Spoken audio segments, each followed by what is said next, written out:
Back up, man. Go get.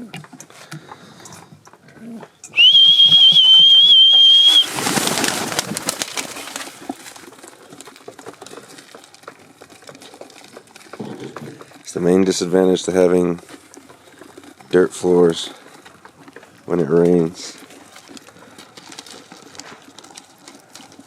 Everybody gets dirty. Big boy's pretty clean. But little dirty Gertie's got poop all over him, so we'll weigh him first.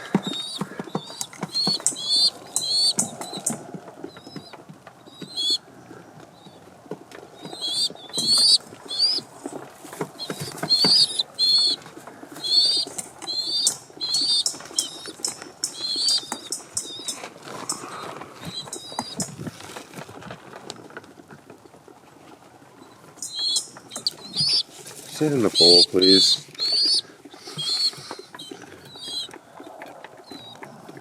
Hey, look over here, dirty bird.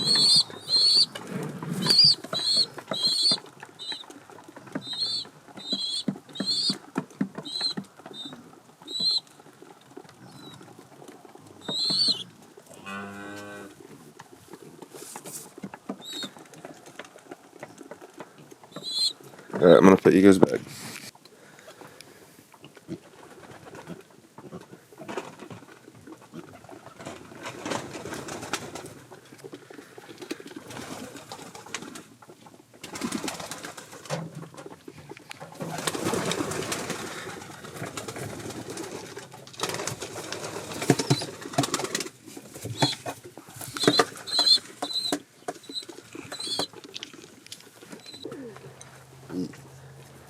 So this guy right here on the left is Zulu.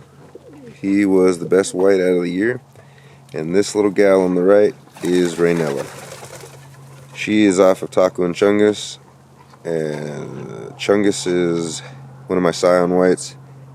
And Rainella is, Taco is off of King and Queen, which are from a different line of racing whites. Rainella should be laying any day now. Probably any day. I seen him breed probably like 10 days ago, so should be soon. Here's Zulu. He's trying to get into the nest to lay, like we all want.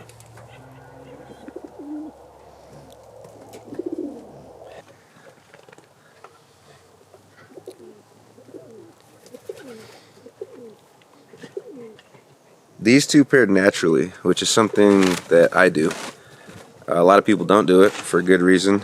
When you let the birds pair naturally, it's kind of up to them, you know, where the genetics go, to an extent. So for me, Rainella and Zulu have common ancestry, so they're actually part of the same family, but sort of what I would consider a grade, or like line breeding. So they're actually a really good cross. Personally, I like to let the pigeons pair up for themselves because it's not 100% about performance for me. The welfare of my animals is also kind of tied #1 with performance. You know, that's just the way I do things. The well-being of the animal is always #1 for me, no matter what. Even if, you know, if it can't perform, then there's no reason in having it. But there's no reason in having it if you're not taking care of it right either. So part of that for me is just letting them do things naturally. To me, it seems like they're supposed to be mated for life. It seems like they have a real sense of love for each other.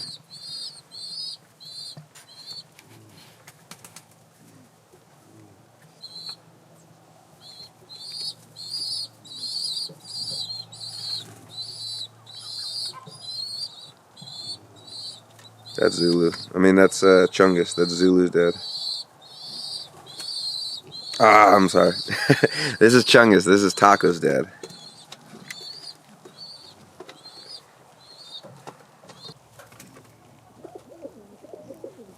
The reason I was thinking about this topic is actually because I was looking out the window right now and I saw the big hen that I just got off of auction being bred by one of these white unbanded cockbirds that flew the season. My ultimate goal was to cross lines into the whites, to have a successful line of racing whites, and to win at one loft races. So with these two, they naturally paired up well. You know, related lines, both well-performing birds. They're close enough related that it's going to be beneficial, but not so close that it's going to create inbreeding depression. But let's say in the case of this big hen that I just bought, who I just saw bred to one of my untagged white cockbirds that flew the season, I didn't plan on breeding her to a white. I plan on breeding her to the Jaws 1 male. I could separate them and pair them to the birds that I want, but that usually takes pretty long for me, and it's almost like I'm forcing them to do it. I really don't like doing it, especially with pigeons. I don't know if this is true or not, but it seems to me like they really do have genuine love and affection for each other. I can't imagine that it would do anything except traumatize a bird to separate it from what is essentially its girlfriend or boyfriend.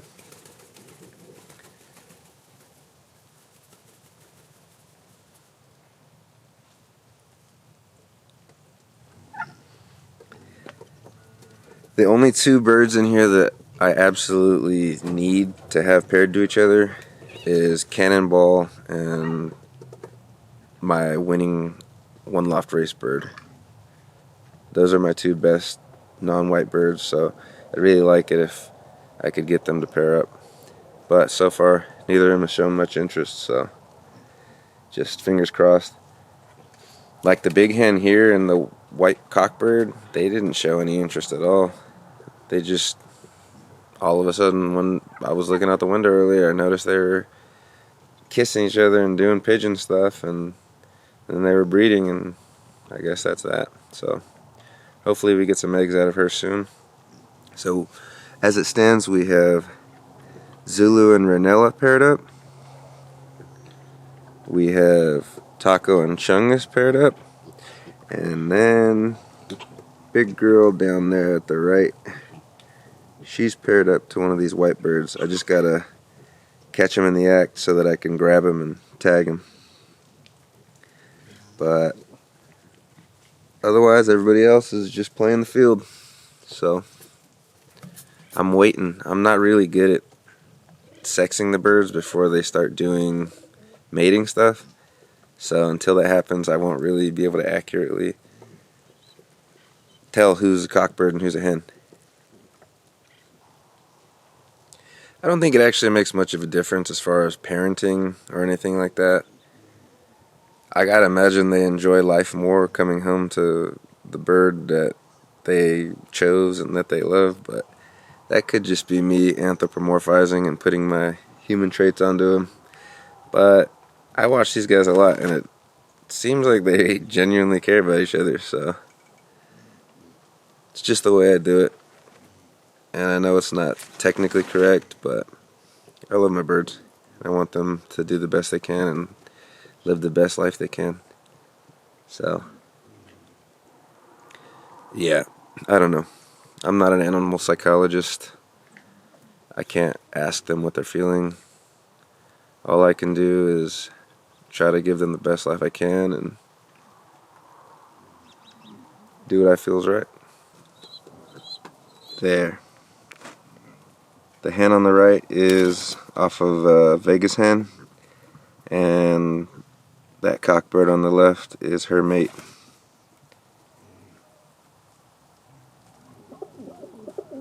He's just a white scion.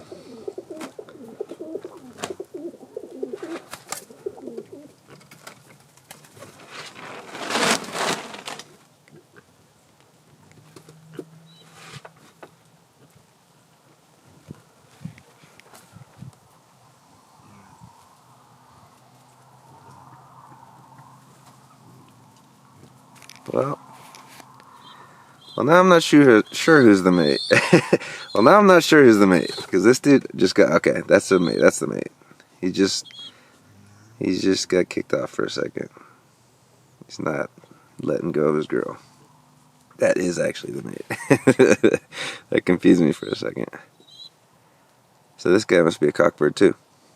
Okay, good to know.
Zulu moved in on the action.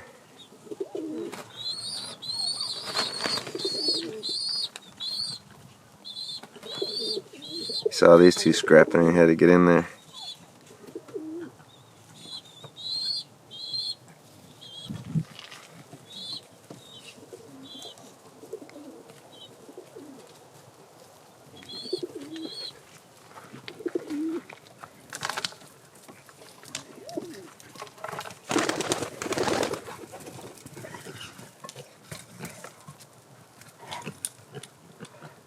You guys supposed to be beating up that pig like that?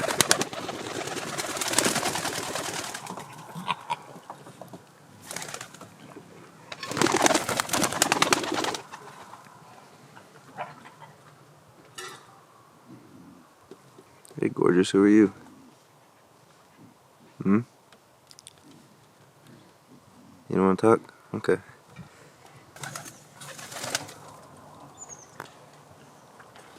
The Dookie boys. Tiny little pig pen. You know what? I was looking at pig pen earlier, and I gotta get some pyrethrin spray. These dudes got some feather lice.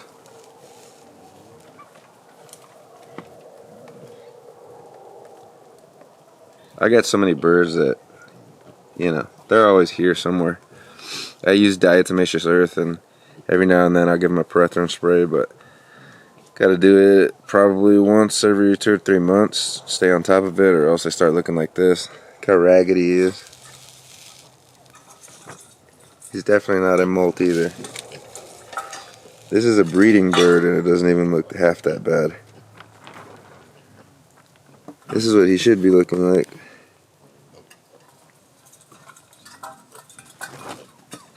And this is what he does. Wah, wah. Who's over here?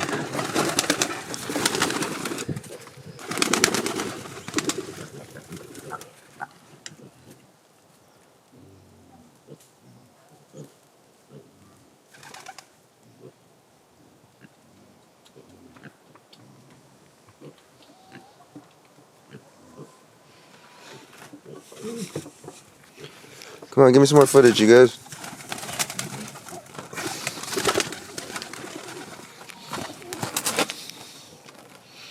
That's Chung. That's Ranella. Where's Zulu? Oh, he's on the far end.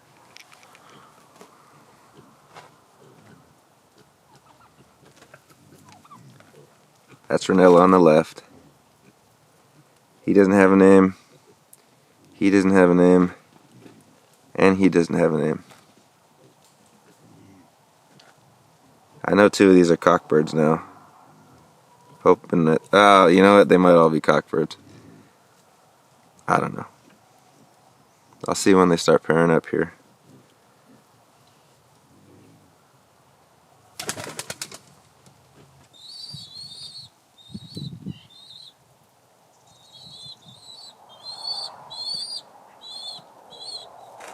Almost seems like she's trying to get them to come outside.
Jerk.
In between all the rain yesterday, I actually got in here and got most of the birds.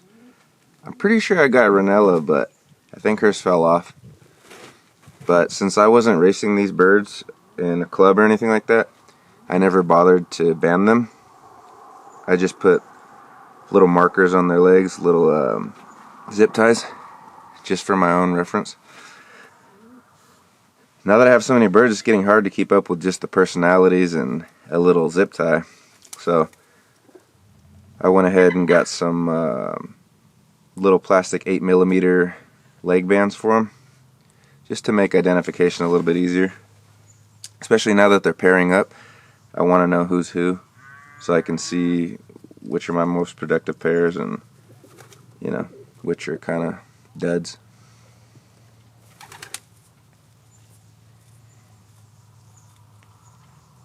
We got about 2 days of sunshine and then another week of just sloppy rain. I'm thinking I might have to put my aviary on a foundation next year or something, because this super wet hay and sloppy mud and just poops not really getting the opportunity to ever dry up. It's just a breeding ground for bacteria and other nasty stuff that I really don't want to deal with. To be honest, I've lived in the city my whole life, so this issue with dirt floors has never been an issue. I've always had concrete or gravel, but out here on the farm, you know, I got what I got. I'm not super rich or anything, so it's not like I can just come out here and just start leveling stuff with a tractor and laying down concrete foundations and building all these expensive structures. I pretty much just got to work with what I've got, and that's my philosophy in life, you know. Instead of always worrying about what you want or what somebody else got, just make what you got better. I think the world would be a lot better place if people just did that. having said that, there's a lot of stuff that I could do with the resources I have, and I probably will explore that. It's just been, like I said, I lived in the city my whole life, so I never even considered what would it be like if the ground was all just mud, you know? That's something new. It doesn't seem to be affecting them too negatively, aside from the fact that they get really dirty because they're white. But other than that, they seem fine with it. It's just, I don't want it to become an issue, especially with so many other birds on the farm, and we got that bird flu coming through the south and all these other things. I just, I don't know, I'm not really liking this setup for winter. This little ghetto setup that I got is fine for summer. It works really, really well, actually. I like it a lot. But when it comes to wintertime, it's just a whole nother ball game. So it's something I'm definitely going to have to fix next season. But for the time being, they don't seem too bothered by it. Just going to have to stay on the cleaning. Maybe get some fresh hay in here when the weather turns again. But who knows when that'll be or for how long. So I don't know. Just figuring out as we go.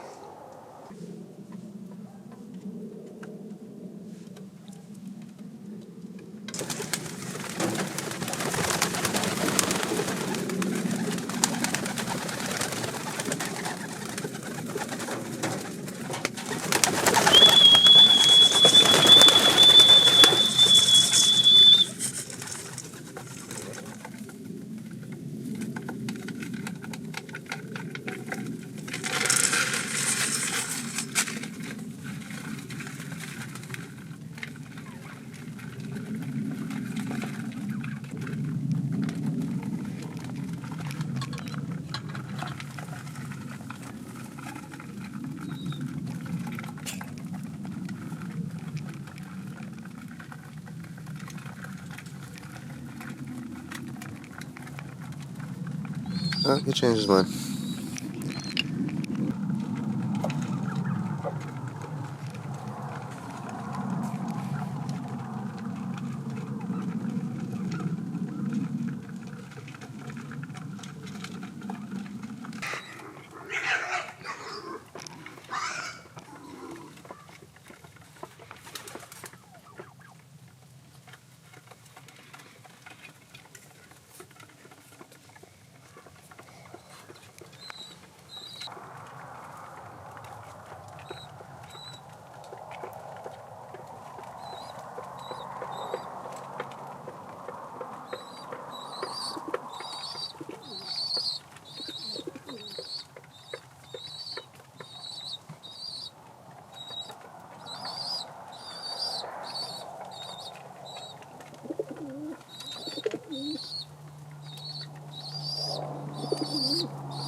Got a little too brave.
He's gorgeous.